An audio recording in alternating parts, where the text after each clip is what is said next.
Greetings all, it is I, TSX, and in this video I will be showing you how to paint Iron Warriors using this here, Beaky Marine.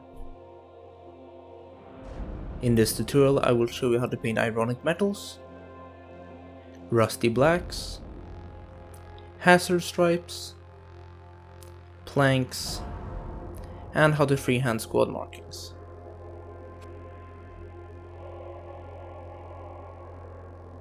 Before priming, I superglue small sheets of polystyrene sheets, better known as plastic card, onto the base.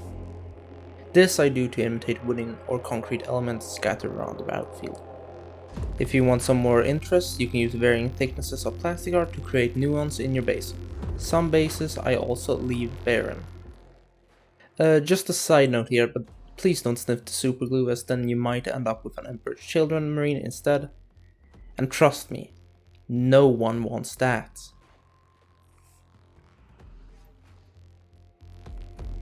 The model I prime with Vallejo Black Primer, an apt name. For those that lack an airbrush, a rattle can or brush works just fine. But now we have a Raven Guard Marine.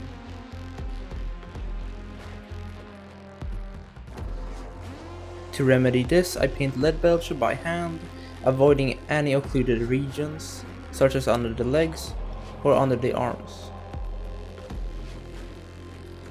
You can get different effects depending on how careful you are in this step.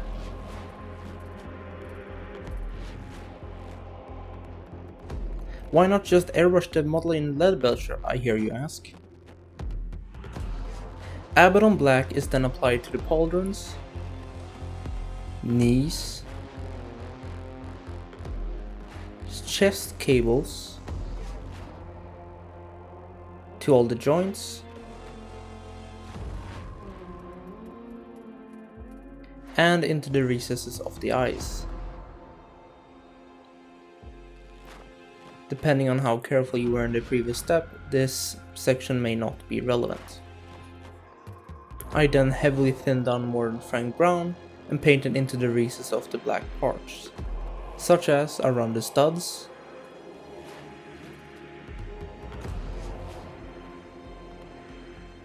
and the bolt detail on the weapons. Along with that, I also paint rain streaks with that same paint. Different dilutions can give stronger or weaker results. Rich gold is painted onto all the trim, and can be painted onto the studs for a different effect. Mark 6 does not ordinarily come with trim, so you might need to use different shoulders to get that nice trim. Everland Sunset is applied to the areas which will become hazardous. Dryad Bark is applied to the pouches, straps,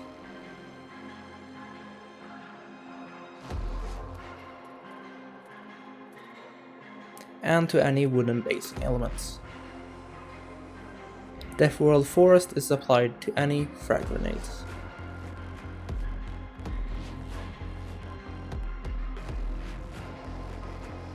Iron Breaker is applied to any studs, along with all parts which you would ordinarily pick out in lead belcher, such as the weapons and the backpack events. Iron Breaker is also stippled onto the black areas to add weathering and to serve as a pseudo edge highlight.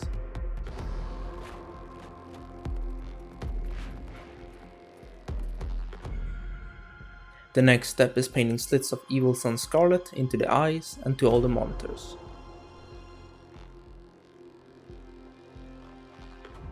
Don't breathe, don't blink, don't even perform cellular division.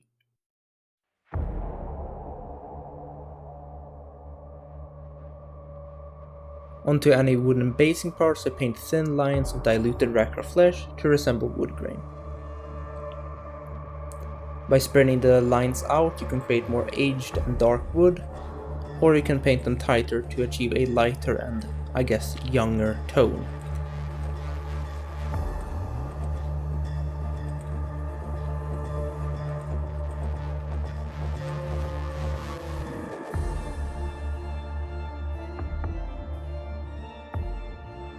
I slightly dilute Agri's Earthshade and apply it to most parts of the model. Here I am avoiding all black parts to the best of my ability. I would recommend staying away from the lenses as to not knock down their contrast, but it is not the end of the world. Depending on the way you painted the lead belcher, you may or may not need to wash the model at all. Thin down Reichland flesh shade is then stippled onto the wooden areas, trying to get a spotty coverage to add further texture and depth.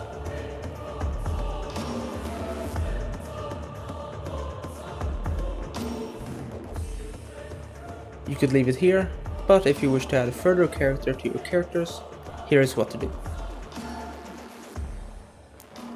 I begin by painting the symbol of the tactical squad onto the unstudded pauldron.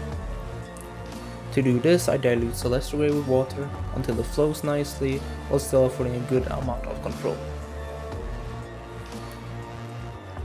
Then I paint 2 equal stripes along the center of the pauldron, sort of like an equal symbol. From there I paint 2 triangles coming out from those 2 lines. Any inevitable mistakes can be fixed with Abaddon Black or whatever black you used prior. Then after numerous cleanups and redos, you will get something you are pleased with. At least that, or maybe you've given up.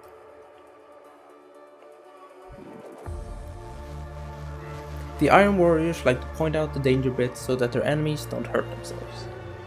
So let's do the arduous task of painting hazard stripes. Onto the areas which were previously painted yellow, I now paint thin lines of Abaddon Black. I personally find that hazard stripes look better with thinner lines rather than thick ones. Some like their freehands to be nice and clean, but I, on the other hand, I prefer them weathered and worn. To do this, I bring out the black we used prior, and I stipple it onto the edges and into the pattern.